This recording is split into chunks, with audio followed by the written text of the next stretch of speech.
मेरे प्रिय दर्शकों, अब मैं आपको उस समय ले चलता हूँ जहाँ पृथ्वी केवल घूम नहीं रही थी, वह कराह रही थी।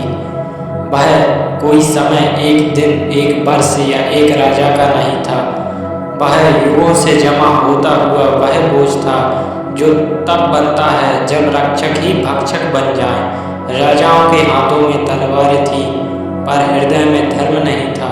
वे सिंहासन पर बैठते थे पर विवेक उनके चरणों में भी नहीं था। ऋषि जब यज्ञ करते तो धुएं के साथ प्रार्थना ऊपर नहीं जाती थी, बल्कि डर उठता था कि पता नहीं किस राजा की सेना आ जाए और यज्ञशाला को रौंद दे। गऊएं जंगलों में छिपने लगी थी, तपस्वी पर्वतों में भागने लगे थे और ब्राह्मण ज्ञान को छिपा कर रखने लगे थे, क्योंकि ज्ञान बोलने से पहले ही तलवार बोल पड़ती थी। यह वही समय था जब धर्म जीवित तो था पर मौन था। धरती माता यह सब सहन कर रही थी, क्योंकि धरती सहना जानती है, पर जब सहन भी बोझ बन जाए तो धरती भी कांप जाती है। एक दिन धरती अपने धैर्य के अंतिम छोर पर पहुंची। उसने अपने वक्ष पर उगे वनों को देखा, नदियों को देखा, पर्वतों को देखा और फिर मनुष्यों को देखा, और पहली बार धरती माता की आंखों से आंसू आए। धरती माता ब्रह्मलोक पहुंची। उनके चरण भारी थे, क्योंकि वे मिट्टी नहीं अधर्म का भार लेकर आई थी। ब्रह्मा जी ने उन्हें देखा तो बोले नहीं, क्योंकि सृष्टिकर्ता भी जानता था कि जब धरती स्वयं आती है तो शब्द व्यर्थ होते हैं। धरती माता ने कहा, हे पितामह, मैंने सब सहा, मैंने युद्ध सहे, मैंने रक्त सहे, मैंने अन्याय सहे, पर वे जो मेरे ऊपर राज्य करते हैं वे स्वयं को ईश्वर समझ बैठे हैं। वे ऋषियों को तुच्छ समझते हैं और धर्म को कमजोरी।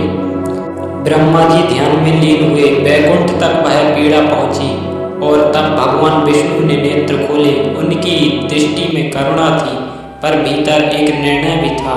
उन्होंने कहा, जब क्षत्रिय अपने धर्म से गिर जाएं और ब्राह्मण असहाय हो जाएं, तब मैं क्षत्रिय रूप में नहीं ब्राह्मण रूप में अवतरित होता हूँ, ताकि संसार समझ सके धर्म बाहुबल से नहीं ब्रह्म तेज से चलता है। यहीं परशुराम अवतार का संकेत नहीं निश्चितता हो। अब कथा धीरे धीरे भृगुवंश की ओर मुड़ती है।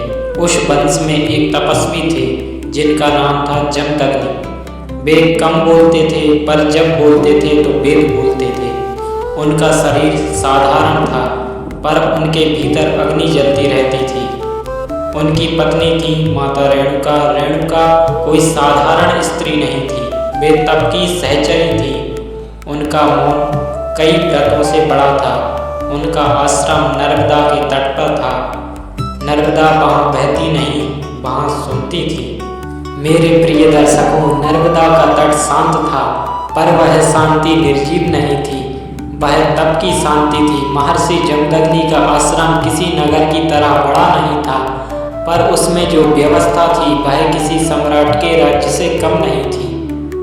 प्रातःकाल होते ही आश्रम जग जाता था। कोई नगाड़ा नहीं बजता था, कोई शंख नहीं फूंका जाता था, फिर भी पूरा आश्रम एक ही लय में चलने लगता था। शिष्य उठते, नदी से जल लाते, यज्ञशाला की भूमि को गोबर और जल से लीपते और अग्नि को प्रणाम करते।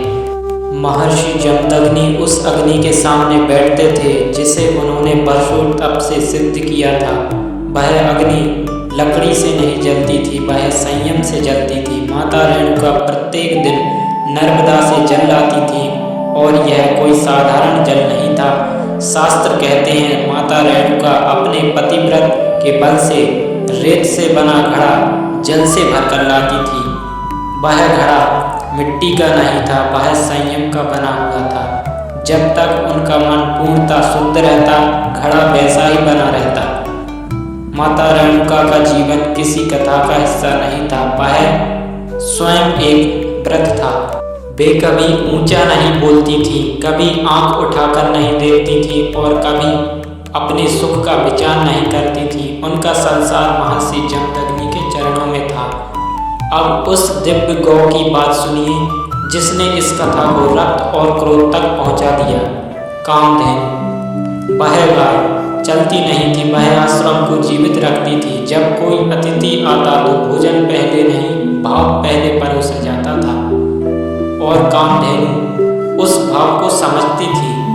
राजा आए तो राजसी भोजन, तपस्वी आए तो सात्विक अन्न और भूखा आए तो माँ की तरह भोजन। समय ऐसे ही बह रहा था, पर शास्त्र कहते हैं जब अवतार का समय समीप आता है तो प्रकृति स्वयं परीक्षा लेती है। वह परीक्षा माता रेणुका के जीवन में आई। उस दिन नर्मदा सामान्य नहीं बह रही थी। उस दिन उनके तट पर गंधर्व आए थे। चित्ररथ गंधर्व अप्सराओं के साथ जल में क्रीड़ा कर रहा था। हंसी थी, संगीत था, और एक क्षण के लिए माता रेणुका की दृष्टि वहां रुक गई। ध्यान रखिए, यह पाप नहीं था, यह मानव क्षण था। पर जो जीवन व्रत पर टिका हो उसके लिए क्षण भी भारी होता है। माता रेणुका के हाथ कांप गए, रेत का घड़ा टूट गया और उसी क्षण उन्हें ज्ञात हो गया कि वे परीक्षा में डगमगा गई हैं। वे बिना बोले आश्रम लौटी। महर्षि जमदग्नि ध्यान में बैठे थे। उन्होंने आंखें नहीं खोली, पर सब जान लिया, क्योंकि तप की दृष्टि से नहीं, अंतःकरण से देखता है। अब यहाँ से स्वर कथा का बदलता है। यहाँ से करुणा और कठोरता एक साथ चलती है। महर्षि जमदग्नि ने एक एक पुत्र को बुलाया। पहले पुत्र ने माँ की ओर देखा और सिर झुका लिया। दूसरे ने हाथ जोड़ लिए। तीसरे ने कहा, पिता यह अन्याय है। और चौथे ने मौन चुन लिया। और तब पांचवा पुत्र बुलाया गया, राम जब आए तो उन्होंने ना माँ को देखा न पिता को देखा, उन्होंने केवल आज्ञा को देखा। महर्षि जमदग्नि बोले, यदि तुम मेरे पुत्र हो तो मेरी आज्ञा का पालन करो। यह क्षण किसी तलवार के उठने का नहीं था, यह क्षण धर्म के चयन का था। राम जानते थे यदि वे इनकार करेंगे तो यह केवल माता की रक्षा नहीं होगी, यह तप का पतन होगा। और यदि वे आज्ञा मानेंगे तो संसार उन्हें निर्दयी कहेगा। राम ने संसार नहीं चुना, उन्होंने धर्म चुना और परशु उठाया। और उस क्षण माता रेणुका ने कोई चीख नहीं मारी, उन्होंने केवल नेत्र बंद किए। धरती कांप गई, नर्मदा रुक गई और परशु चला। परशु चल चुका था। धरती ने उसे सहा, आकाश ने उसे देखा और नर्मदा ने उसे अपने हृदय में उतार लिया। माता रेणुका का शरीर भूमि पर शांत पड़ा था, न उसमें पीड़ा थी, न भय, न पश्चाताप, क्योंकि माता रेणुका उस क्षण भी पतिव्रता थी। उनका जीवन जमदग्नि का था और उनका अंत भी जमदग्नि की आज्ञा से ही हुआ। परशु हाथ में ही था, राम खड़े थे, उनकी आंखें सूखी हुई थीं, क्योंकि यह आंसुओं का नहीं, अग्नि का क्षण था। महर्षि जमदग्नि ने नेत्र खोले और पहली बार उनकी आंखों में क्रोध नहीं था, गहन संतोष था। वह संतोष क्रूरता का नहीं था, वह संतोष था कि तप का उत्तराधिकारी मिल चुका है। महर्षि जमदग्नि बोले, वत्स, आज तुमने सिद्ध कर दिया कि तुम मेरे पुत्र नहीं, धर्म के पात्र हो। उनकी वाणी कठोर नहीं थी, वह भारी थी, जैसे पर्वत बोल रहा हो। राम ने सिर झुका लिया। उन्होंने कुछ नहीं कहा, क्योंकि वे जानते थे यह क्षण बोलने का नहीं है। तब महर्षि जमदग्नि ने कहा, वर मांगो। अब ध्यान से सुनिए, क्योंकि यहाँ परशुराम का मन खुलता है। राम ने कहा, पिताश्री, यदि मुझ में कुछ भी तप है तो वह आप और माता का है। मैं वही चाहता हूँ जो धर्म चाहता है। पर महर्षि जमदग्नि ने फिर कहा, वत्स, यह वरदान का समय है, मौन नहीं, इच्छा बोलो। तब राम बोले, यदि आज्ञा हो तो मेरी माता पुनः जीवित उठे, पर उन्हें इस क्षण का स्मरण ना रहे, क्योंकि स्मरण भी पीड़ा बन जाता है। महर्षि जमदग्नि ने नेत्र बंद किए और अग्नि की लपट क्षण भर को ऊंची उठी। माता रेणुका ने श्वास ली। यह श्वास जीवन की नहीं थी, यह धर्म की स्वीकृति थी। वे उठी। उन्होंने ना रक्त देखा, ना परशु देखा। उन्होंने जमदग्नि के चरण देखे और फिर अपने पुत्र को। राम ने दूसरा वर मांगा, मेरे भाई जिन्होंने आज्ञा नहीं मानी, वे भी जीवित हों, क्योंकि उनका अपराध अवज्ञा नहीं, मोह था। यह सुनकर जमदग्नि मुस्कुराए और भाई जीवित हो गए। अब महर्षि जमदग्नि बोले, वत्स, अब अंतिम वर मांगो। राम ने क्षण भर सोचा और फिर कहा, यदि समय आए कि धर्म को शस्त्र उठाना पड़े तो मेरे हाथ कभी कांपे नहीं और यदि समय आए कि धर्म को मौत चाहिए तो मेरा मन कभी डगमगाए नहीं। यही वह क्षण था जब राम परशुराम बने। यह नाम किसी घोषणा से नहीं पड़ा, यह नाम कर्म से प्रकट हुआ। अब कथा धीरे धीरे आश्रम से बाहर जाती है, क्योंकि परशुराम अब केवल पुत्र नहीं थे, वे युग का उत्तर बन चुके थे। समय बीतता है, परशुराम तप में लीन रहते हैं। वे बन जाते हैं, पर्वतों पर बैठते हैं और शस्त्र नहीं स्वयं को धार देते हैं। एक दिन महादेव स्वयं प्रकट होते हैं। उनकी जटाओं से गंगा की ध्वनि थी, उनके नेत्रों में काल था। उन्होंने परशुराम को देखा और कहा, वत्स, तुम्हारा क्रोध अग्नि है, पर अग्नि को आकार चाहिए। और उन्होंने परशु प्रदान किया। यह कोई साधारण अस्त्र नहीं था, यह न्याय का उपकरण था। अब यहीं से कथा दूसरी धारा में प्रवेश करती है। हय वंश में एक बालक जन्म लेता है। उसके हाथ असामान्य हैं, उसकी दृष्टि असामान्य है। यह वही बालक है जिसे संसार कार्तवीर्य अर्जुन कहेगा और आगे चलकर सहस्त्रबाहु अर्जुन। हय वंश की भूमि शांत नहीं थी, वहाँ शांति नहीं, सत्ता का शोर था। यह वह वंश था जो स्वयं को देवताओं का वंशज मानता था और इसी कारण मर्यादा से ऊपर समझता था। इसी वंश में एक बालक ने जन्म लिया, उसका नाम रखा गया कार्तवीर्य। बालक सामान्य नहीं था, उसके रोने में भी आदेश था और उसकी चुप्पी में भी दबाव। जैसे जैसे वह बड़ा हुआ, वैसे वैसे उसके भीतर की अग्नि स्पष्ट होने लगी। कार्तवीर्य खेल में भी कभी हार स्वीकार नहीं करता था। यदि वह गिरता तो रोता नहीं था, वह उठकर धरती को देखता था, मानो कह रहा हो, तुमने मुझे क्यों गिराया। यह स्वभाव समय के साथ अहंकार नहीं बना, वह पहले से ही बीज रूप में था। युवावस्था आते आते कार्तवीर्य ने अपने भीतर असीम शक्ति को अनुभव किया, पर शक्ति को दिशा चाहिए होती है और दिशा के लिए वह पहुंचा महर्षि दत्तात्रेय के आश्रम। दत्तात्रेय कोई साधारण ऋषि नहीं थे, वे ब्रह्म ज्ञानी थे। वे ब्रह्मा का ज्ञान, विष्णु की स्थिरता और शिव का वैराग्य, तीनों का एक साथ साक्षात रूप थे। उनके आश्रम में कोई प्रवेश करता तो वह पहले अपना अहंकार बाहर छोड़ता था, पर कार्तवीर्य अहंकार लेकर ही भीतर गया। उसने तप किया, पर वह तप पूर्ण समर्पण नहीं था, वह तप शक्ति पाने की लालसा था। वर्षों बीत गए, शरीर कृश हो गया, पर इच्छा और तीव्र होती गई। एक दिन दत्तात्रेय ने नेत्र खोले और कार्तवीर्य से कहा, वत्स, तुम तप कर रहे हो, पर तुम स्वयं को नहीं जीत पा रहे हो। कार्तवीर्य ने कहा, मुझे वही शक्ति चाहिए जो किसी के पास ना हो। दत्तात्रेय ने क्षण भर उसे देखा, फिर कहा, शक्ति दूंगा, पर स्मरण रखना, शक्ति जब विवेक से अलग होती है तो वह अपने धारक का ही नाश करती है। कार्तवीर्य को वह वर मिला। उसकी भुजाएं एक नहीं रहीं, वे 10, 100, 1000 सहस्त्र भुजाएं प्रकट हुई उसके शरीर से। इसलिए वह कहलाया सहस्त्रबाहु अर्जुन। अब उसका वैभव राजा का नहीं रहा। वह नदियों को मोड़ सकता था, पर्वत को हिला सकता था, समुद्र से कर वसूल सकता था। देवता तक उसके पराक्रम की चर्चा करने लगे। पर साथ साथ उसके भीतर एक और परिवर्तन आया। वह ऋषियों के सामने खड़ा होने लगा, वह यज्ञों में बिना बुलाए जाने लगा।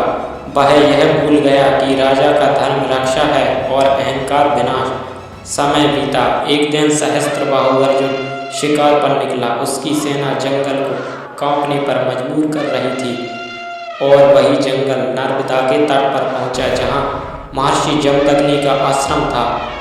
राजा वहां पहुंचा, थका हुआ पर गर्व से भरा हुआ। महर्षि जमदग्नि उसे देख चुके थे, फिर भी उन्होंने वही किया जो धर्म कहता है। उन्होंने राजा का स्वागत किया। कामधेनु आगे आई, अन्न प्रकट हुआ, जल प्रकट हुआ। भोजन वैसा था जैसा किसी सम्राट के यहाँ भी ना हो। सहस्त्रबाहु अर्जुन भोजन कर रहा था, पर उसका मन भोजन में नहीं था। उसकी दृष्टि कामधेनु पर थी। उसने पूछा, यह गाय तुम्हें कहाँ से मिली? जमदग्नि बोले, यह मेरे तप का फल है।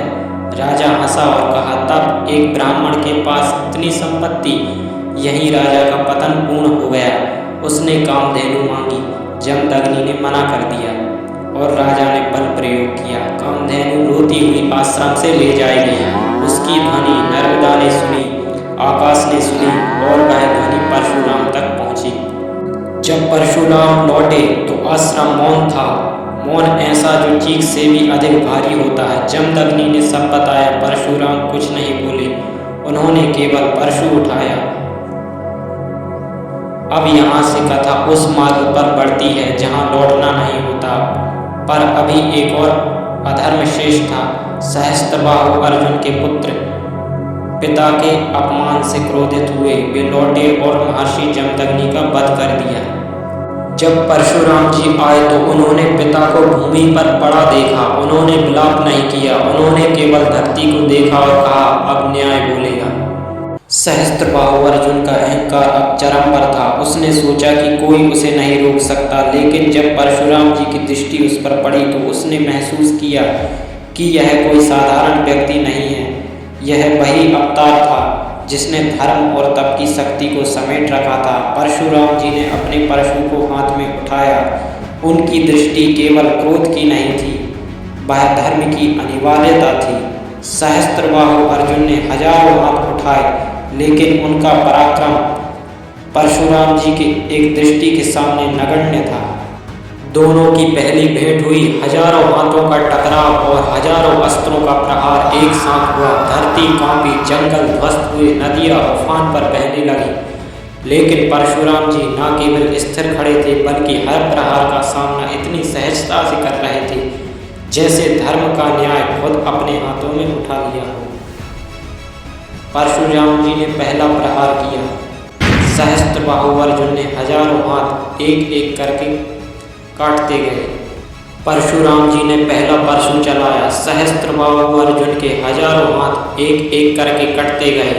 वह केवल शक्ति का खेल नहीं था, यह सत्य और धर्म की शक्ति थी जो अहंकार को चीर रही थी। सहस्त्रबाहु अर्जुन ने सोचा, यह असंभव है, इतनी शक्ति यह केवल देवता ही कर सकते हैं। पर परशुराम जी ने उसे केवल दृष्टि से ही चेतावनी दी, अब अहंकार का अंत होगा, धर्म की ओर लौटो, अन्यथा मृत्यु वरदान मिलेगा।